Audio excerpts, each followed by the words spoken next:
Azurite Sea is a week away, and you might need your deck for day one. That's right, even us here at the Forbidden Mountain, we're going to an event on Saturday the 16th, which is basically one day after the set is even released to your local game stores.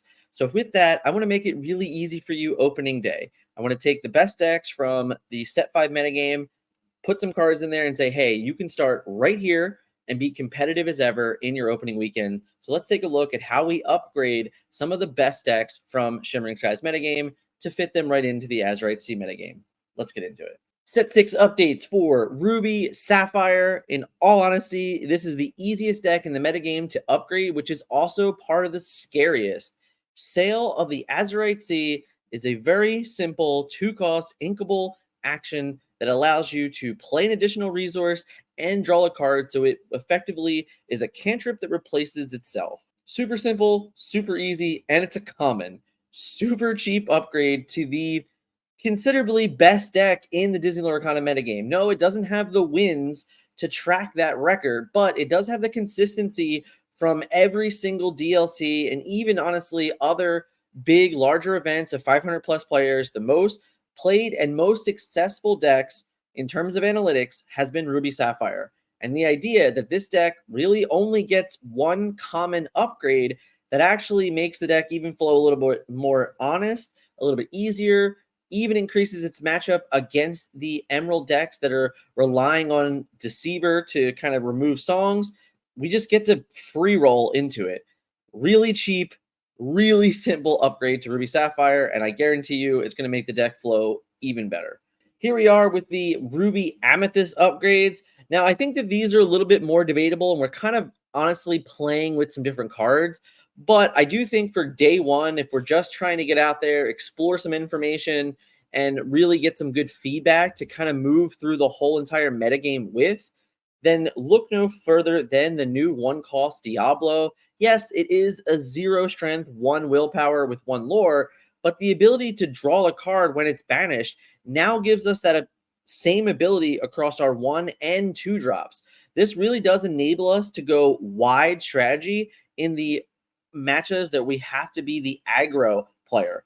Remember, this deck is one of the most finesse decks within the metagame. It allows you to play aggro or control when necessary. So the idea that now we're going to have 2 characters at 1 and 2 that always read draw a card is very, very effective and really going to help us synergize the rest of this deck as a whole. The other card that we're checking out is the White Rose, which is effectively a 5th goat in this deck. When you play this character, gain 1 lore. It's also a 3/3. So now at the end of the games, we're going against, Ruby Sapphire matchups and opposing Ruby Amethyst matchups. They're going to have a Medusa to answer this card to stop it from becoming a goat itself. No, it's not as powerful as goat, but as a 5th goat in kind of that concept, you really can just add another layer to this deck of a way to gain lore outside of just winning. How often do we just get to 19 and we're praying for a goat off the top anyway? This is just increasing the odds overall in the games to start early to see if this card can warrant a spot moving forward in this type of archetype. The other addition here is Genie. You can see this deck has removed rabbits from it. This is very much a test theory for day one, which if you don't want to play Genie, hey, don't play Genie, just keep your rabbits.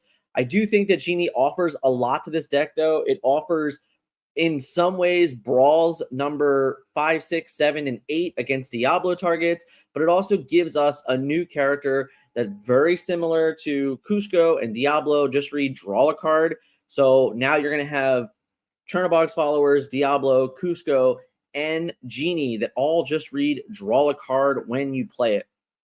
I don't think we can play Maleficent Sorceress necessarily anymore because of our stat line, but all of these cards really do fit the curve well, and they just consistently keep our hand healthy. I think this is a great way to start on opening day, and it's honestly a pretty cheap way as well. Diablo's an uncommon, the White Rose is a common, and then Genie is the rare. He might be one of the more expensive rares in the set because it's probably the only good Amethyst rare.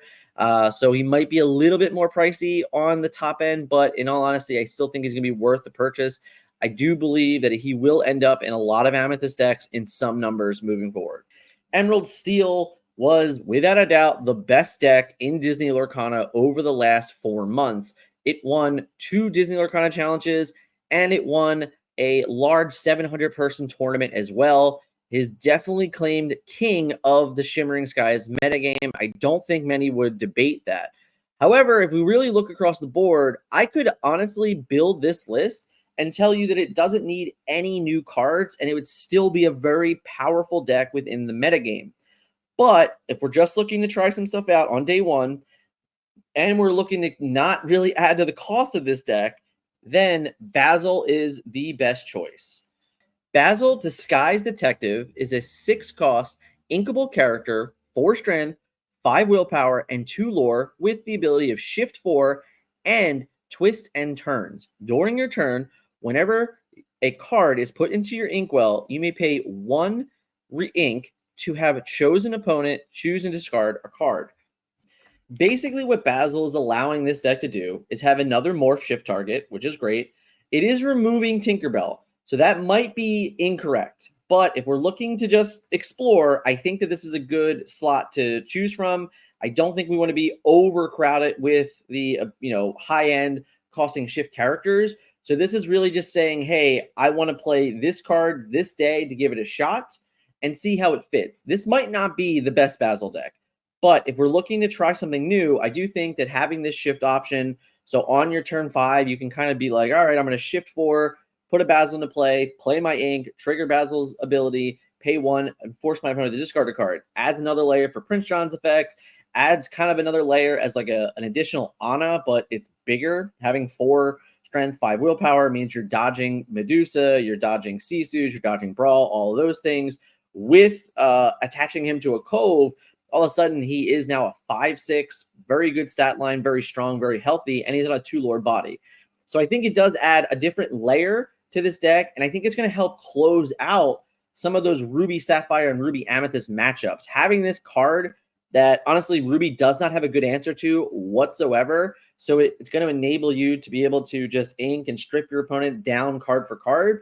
I think it's going to really increase your odds in those Ruby matchups that you might not be like super favorite in.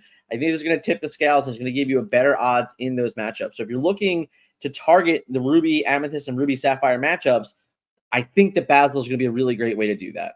Ambersteel Aggro has been a version of this deck that kind of picked up later on in the metagame. It wasn't all about Ambersteel Songs, even though that was the deck that was the most successful at DLC Seattle, finishing as the runner-up to the tournament. There have been a lot of versions that have been built around Sven the Reindeer. I believe this particular version got a lot of new cards and a lot of new tech that really make this deck even more fun to play. I'd argue that this is probably a little bit more of a jump than the other decks that I've already proposed changes for, because now we're looking at 4 super rares, 4 rares, and 4 legendaries to add to this deck. So this is definitely not a cheap upgrade by any means necessary. Lilo the Escape Artist being a 2-cost inkable, 1 strength, 2 willpower, 2 lore with the ability to replay her from your discard pile whenever she is there at the start of your turn is really big, and it's really going to stretch the capabilities of this list. Also, the cool idea of being able to do that and combo with Sven is pretty great. You can actually put Lilo into play from your discard pile, exert it, and then you can just simply play a Sven and then ready it. You can also play a Zimba and then ready it, which I think is really cool too, is another way to protect it. The other addition here is Calhoun. Spoilers, Calhoun is without a doubt my favorite card in the set. I cannot wait to play games with this card. It's going to be so much fun, and my opponents should be like, what does this card do? Well, it's really simple. This card reads, it's effectively a Robin Hood, right? With the stats, the ability, not the stats, the challenging effect is Robin Hood. So when you challenge and banish an opposing character, you gain 2 lore. But it's on a 2-cost with the same strength as Robin Hood, and it has resist 1. So basically, when you put this card into play on turn 2, you are now a mini Great Fairy, or Giant Fairy, the Tinkerbell. So now you're just saying like, hey, I am controlling the board for the first 1, 2, 3, 4 turns of the game, because most characters cannot fairly trade with this. So this idea that you're now this 3/3, in quotation marks, that trades into everything so very well, especially when you're talking about decks that are going to be playing cards like Diablo, cards like Chernobog's Followers, cards like brooms and things like that, and anything that has 2 strength or less, all of a sudden this card reads, I get to remove you from the game, stay in play, and gain 2 lore. I think it's going to be one of the more dominant cards early on in the metagame, and I think people are just going to like sit across from it and go, how do I deal with this? Really, really powerful card. Looking forward to it. Let's talk about the Zimba a bit too here. So the Zimba being a 5-cost 4/4 with 2 lore and the ability of when he's exerted at the end of your turn, you get to ready all of your other exerted characters. This is really creating these huge swing turns. Any world where we can ready, our Lilos and our Daisies and our Smees, Lawrences, things like that, Rapunzels, all of those ways to ready characters is really just going to present more and more pressure for your opponent to deal with. And he's on a 4/4 body. He's not just some lightweight of a character. He's going to trade into almost everything that is going to contend with it. And the idea that you can shift him out even earlier, I think this card's going to be a real good standout early. I think it's going to be one of the more played decks early. I do think strategies like this are better early on in metagames while opposing players are trying to figure out new combos, new decks, new control decks. Sometimes the best thing you can do, in all honesty, is just put lore into play every turn card sideways, and then force your opponent to interact. But now when you're talking cards like Lilo that can come back, you're talking cards like Zimba that can ready things, and Sven that can ready things, it's going to create all these different play lines that opponents just aren't used to playing against. And while they're still trying to figure out what they're doing themselves with their own decks, you're going to be creating all this chaos in the challenging matters factors.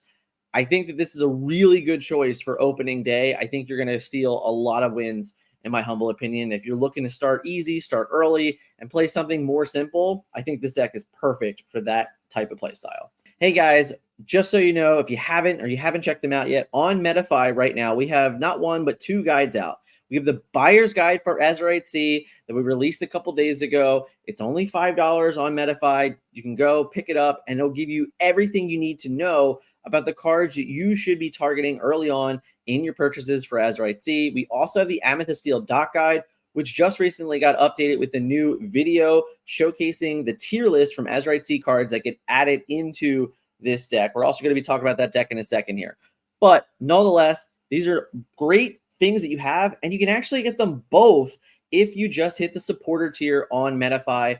For that monthly tier, you're going to get both of these guides for free. Definitely check it out in the pinned comments below and also in the description. Let's talk about the Forbidden Mountain Dock aggro deck. This deck definitely got a lot of choices here, and that's why we're kind of exploring all of them to go through and really start with early on. So we get Diablo. Diablo might very well be the best 1-cost character in this deck now. There was a time where I said that about Pascal. There was a time where I said that about Broom. Now I think it is officially Diablo. Having this card that is always going to replace itself later on in the game is so very good. Having this card that synergizes with Library is so very good. It's an all-star in this deck for sure. Moving past that, we have Madam Mim. Madam Mim's a little bit different of a character. I think she's a card that not many have really talked about very heavily, but what she does is she turns Captain Hook, Madam Mim Snake, and Calhoun, also, when in doubt, Mr. Smee, all into 4-strength characters. This basically enables the ability for us to choose when we need to be the control deck. It gives us the ability to trade up to a Sisu when necessary. So a lot of times there's, a Sisu hits the play and we're just kind of in trouble. We don't really have a good way to interact with it. But now, we have Madam M Snakes, we have Calhouns, we have Mr. Smees, we've got Foxes, which are already answered it, don't get me wrong. But what it's doing is it even makes Pete a 4-strength. So now all of a sudden out of nowhere, because of this character, every one of our 3-strength characters has the ability to trade up into 4 willpowers. And it does it in most cases as a very unexpected play. I think that when we look at Madam Mim for what this deck is offering, we're looking at her as a Cove type play. In most cases, no one ever respects Hidden Cove in the Emerald Steel matchups. They just say, oh, if they have it, they have it, and I'm going to play into it. This is very similar, but I think it's even more sneaky early on in the metagame. No one is going to expect all of a sudden for, even your Chernobog follower, when in doubt, being able to trade into an aerial or something like that. I think that this is going to be one of the more sneaky cards within the metagame. It's definitely one that I really want to test out early. Cahoon, already spoke about how good that card is, how great that card is going to be. Mr. Arrow is our new Sticky Mickey in a way, but he now has a 2 lore, which is great. When we start rolling into docks and we're just looking to put cards in play, all we want to do is be slamming cards that either replace themselves or have 2 lore in them. So gaining effectively more Mr. Smees out of the deal is kind of what we're doing here. The other addition here is the White Rose again, having 2 more cheaper goats, which is great. Very oftentimes in the gameplay, in all honesty, we are inking goat early. We're almost always inking goat before we play a dock. So whenever we draw it, we're like, oh, we got to get rid of this. This sucks. Now we're saying, hey, we have 2 more goats in our deck. Yes, it's not leaves play effect. That's okay. Like, it's not a big deal. We just want to put characters in play and gain lore. So now, just by having another 3/3 that when it comes into play, we gain lore, awesome. Genie is another one. Genie might not be good enough for this deck. I'm really against uninkable counts that are too high in this deck, and I'm really against, higher costing uninkables. But what Genie really does is that it just kind of secures the Emerald matchups a little bit more, being a real nuisance of a 2/4, making it very difficult for them to answer unless they have very specific answers to it. And it keeps Diablo in check is great all along while replacing itself, is kind of fitting that role. But against non-Emerald decks, it's just a 2/4, 2 lore that replaces itself. That is evasive and hard to interact with. I think the card's going to be very good to help us close out games. It's also just another one of those, like, hey, I have Diablo to replace myself. I have, Genie to replace itself. Like, you're just kind of constantly doing that, constantly working with Doc, constantly working with library and things like that. You're just really adding on to what the library does for this deck. The last and final card is the Fairy Ship. This is a card that we said if it existed before Vegas, I think 100% we would have played it. I don't know if that's still true. And it's not true in all in a world where I just said, hey, I want to play Madam Mim to make all of my characters be able to trade for 4. If other people are doing that, then, the Fairy Ship is not going to end up being very good at all. But it is one of those cards I want to try early. I just want to get it in play and see if it does kind of fit that world as a nice little way to, like, add willpower plus lore to the game when necessary, coming off of dock flips and things like that. All in all, if you want to hear even more about this list, then definitely go check out the dock guide that we have on Metafy. It is a continuously evolving guide from Vegas until now. Even yesterday, there was a new chapter added to it. It's definitely worth the time to look at it, as we will continue to focus on this deck specifically moving forward on the Metafy. Emerald, Amethyst picked up a lot of very interesting tools, if I'm being completely honest. I think in this particular version, a little bit more aggressive, we're looking for more ways to close out the game. And what better way to do that than Go-Go? Go-Go Tamago is a 2-cost, inkable, 2 strength, 2 willpower, 1 lore character with evasive and stop whining, woman up. When you play this character, you may pay 2 ink to gain lore equal to the damage on chosen opposing character. Go-Go, honestly, is a phenomenal addition to this deck. The idea that we can continuously bounce it and reuse the ability is pretty amazing. Very oftentimes, you're going to see this deck with leftover damage on a Clarabelle or on an Elsa, really kind of just leaving damage around, that when you can do this and set these lines up for your Go-Go, all of a sudden you're now going to pay 4 and you're going to gain 2 lore, 3 lore, 4 lore. You're really going to set those things up because your opponent is always, and I do mean this, like, your opponent is always looking to get a trade that leaves their character in play with some amount of damage that forces you to, like, trade into it with another card. Well, before you do that, now if you're just like, oh, I'll just pay 4 and I'll just gain 4 lore, like, that is insane. In all honesty, I don't know that there's a better card in precedent than what Go-Go has to offer. Tinkerbell is going to be a scary card to play if Go-Go is really high in favor, because very often you're like, oh, I'm going to take that card out, my Tinkerbell. My Tinkerbell is going to survive with, 1 or 2 health remaining, and then I'll ping something out, which is great. But now it's just like, oh, I'll just Go-Go, and I'll just gain the lore back. Thanks. I'm very, very excited to play with this card. I think it's going to be very, very good, in all honesty. The other addition here, of course, is Genie again. This deck is sporting Genies and Rabbits, all of the draw power as possible. Of course, Diablo as well. If you're kind of following along here, guys, like, Diablo is without a shadow of a doubt just it feels like a very easy card to include early on as we're exploring Azurite Sea. It's just a free card that has lore on it that's going to gain stuff. Obviously, the Amethyst decks that are double downing with crabs make it a little more accessible and gives it a little bit more leeway when you need to. I do think it's important for, having cards like Diablo around to do that. But in most cases, I think that when you're on the play, you're always just going to be questing with Diablo, and they're probably going to pick it off, and they're going to pick your card up. On going second, maybe we have a little bit more leeway. Where on turn 2, we might just put a Diablo into play and then say, hey, we're going to like crap or something like that. But what this also deck is doing is this now, this version of the deck didn't necessarily like playing the 1-cost Diablo. It wasn't necessarily caring about shifting or anything like that. In this version, we're still not really trying to shift Diablo Devoted, if I'm being completely honest, because we only have 7 actions in the deck. So we're not really looking for that play anyway. But now, when in doubt, if you have it, you kind of have it. And it's really hard to say turn 2 Diablos are bad in any matchup, regardless of whatever action we're getting rid of. We're really always forcing our opponent to deal with stuff. So it's nice to still have that. It's nice to have it on a character that's not necessarily the other Diablo. This is still a card that by itself will gain us lore, and it will pick up a card back for itself eventually. All in all, I think that this was a really great addition to this deck. I think Gogo in general was a phenomenal addition. I think Genie was another really good card. This deck was starving for ways to win the game.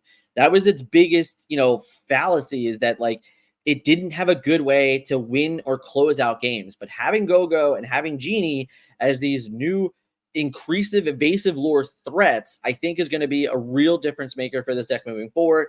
I can even see a world where we get away from Floodborn Ursula and things like that. We just might not need that card as much anymore. We might not even need Clarabelle as much as anymore either. So I can see a version of this deck that even goes more low to the ground and more focused on just kind of repeated draw and repeated lore gain through Gogo and things like that. We'll have to see how this deck evolves moving forward, but I think as a good, easy day one swap, those are the cards that I would be trying out. If we're just looking to be as aggro as possible, then look no further than Amber Amethyst Aggro. This is another slam dunk, easy change. We just put Diablo in the deck, guys. Yes, again, this uncommon in the set. Yeah, if you haven't thought about it yet, you should just buy 4 foils of these now. If you're a foil enthusiast, card's going to probably be in like every version of Amethyst, and it's going to cost you way less to do that before the card is like a $5 or $10 uncommon. So I would guys just go buy it right now. But this is really simple. Like, again, very similar to the Amber Steel. If you're just looking to put cards in play, turn them sideways, and have a very like cheap, efficient way to upgrade a deck, then I think that this is a great way to upgrade. This deck is already beyond cheap, and now you're just like, hey, I'm just going to put Diablo and the White Rose in my deck, and I'm going to move forward. I'm just going to like put cards into play, turn them sideways, and force my opponent to interact. Super easy to do on day one for any time that anyone's else is like, hey, I'm going to try and do all this crazy new stuff. I'm going to build Baja Blast, and I'm going to build this new Sapphire Steel. Like, everyone that's trying to do like these crazy things and like figure out what their deck is even doing, there's no better way to punish that than just putting dudes in play that gain lore or draw cards. Like, just, that's it. Great idea if that's what you're into. Talking about Sapphire Steel, I think that the no-wheel versions are finally going to see a lot of love and be very, very successful within the game. So Pleaky is our first new addition to this deck. He is a 3-cost, inkable, 3-strength, 4 willpower, 1 lore with the ability of reporting for duty. When you play this character, put chosen character of yours into your inkwell face down and exert it. Now, I think most are going to look at this card and be like, hey, why would I ever do that? Well, my first answer and most honest one is that this is a better Detective Mickey. This card is inkable, it has better stats, and it gives you the choice. So yes, you could, put one of the other characters here in your inkwell face down, or you could just target the Pleaky that you just played. So now this deck might just have Sail of Azurite Sea and Pleaky as things that when you play them, you just put them in your inkwell. Like, you just go, okay, I'm going to play Pleaky. Oh, Pleaky's ability? Yep, reporting for duty. All right, report for duty right into my inkwell. That's something that this does now. It's an inkable Detective Mickey. It's fixing the curve.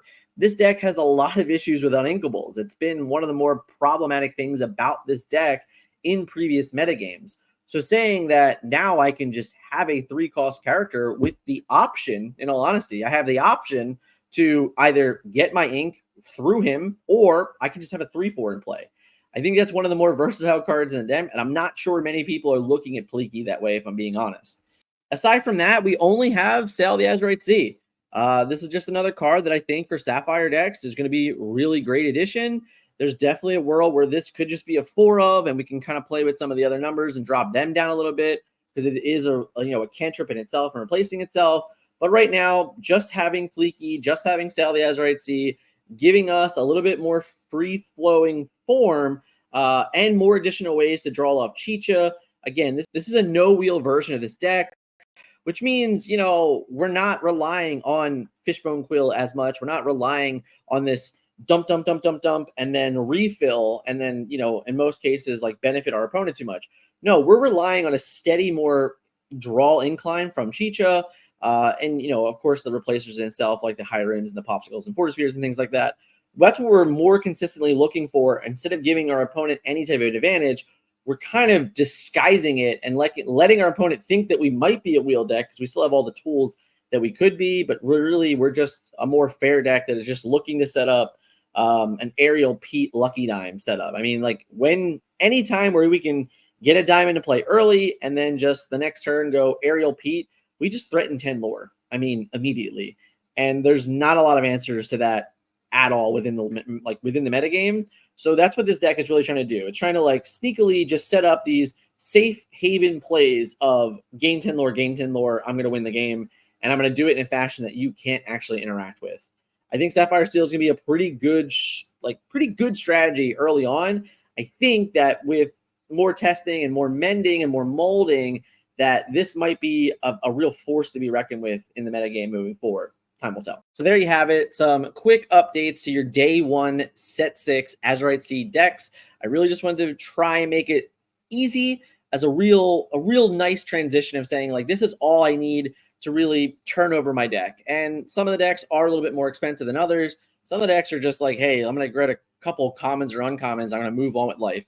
I think that's a really good starting place for any new player getting into a game that are looking to play with the set opening weekend. Maybe you don't like Seal, maybe you don't like Draft, maybe you don't want to play starter decks. I don't want to play starter decks ever. Starter decks suck.